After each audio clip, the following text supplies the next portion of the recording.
So I met somebody yesterday who asked me what I do, fairly normal, and then they said, "Why do you do it?" And it's an interesting one, isn't it, when you suddenly get asked that, like, why do I do it? To pay the mortgage? Yeah. But also, why do you get up every day and do what you do isn't just for money, is it?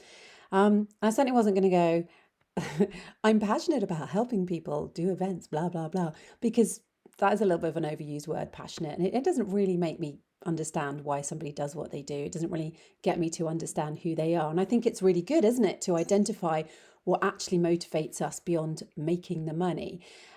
Because, of course, it gets us out of bed in the morning, but it doesn't necessarily make us enjoy what we do. For me, to be honest, as a business event host and MC, I really do love standing on a stage and making sure an audience has a good time, looking after them.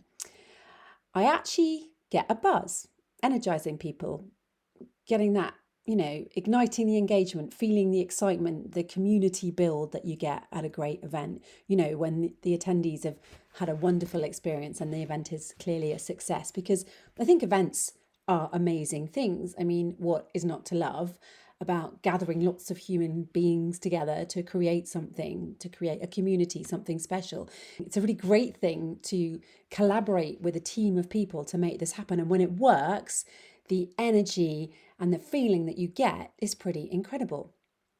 Notice I say when it works, because it doesn't always. In fact, it often doesn't. I've been to so many business events and some are pretty terrible, more than a few, in fact.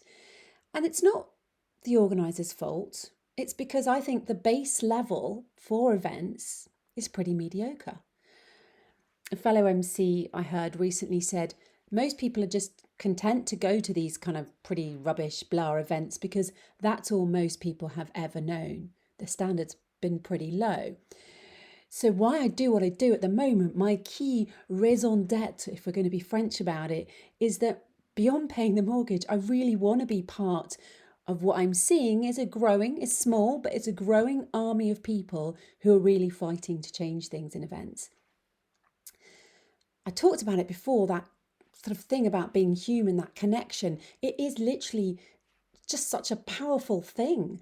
And I think that's what events should always be about, that powerful connection, the way we meet people. When things are meaningful, you make really good, meaningful connections. Because for too long, they've just been done in a very set way and they've not been about uplifting us, about meaningful things. When we question this as well with clients, you do hear, but that's the way we've always done it. Like, literally, that excuses everything. And it's probably the most annoying sentence an MC can hear, that's for sure. There just seems to be this kind of obsession with keeping things the way they've always been. Now, I know people are scared of change. We all are, aren't we? And I mean, I speak to clients who literally think changing sessions from 1 hour to 30 minutes is groundbreaking. So, we know it.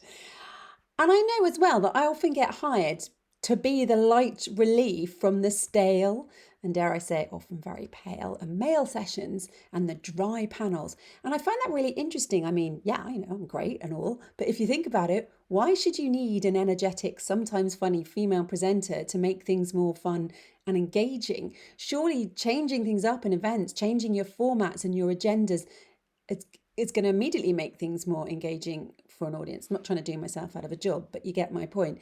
And I think it's quite funny as well, this sort of aversion to doing something different, to standing out. It's like when we were adolescents and we never wanted to be different and we never wanted to break the mold and be seen as uncool and be seen as a failure. And yet, as you get older, you realize that actually the coolest people are the people who do things differently. That makes things more fun.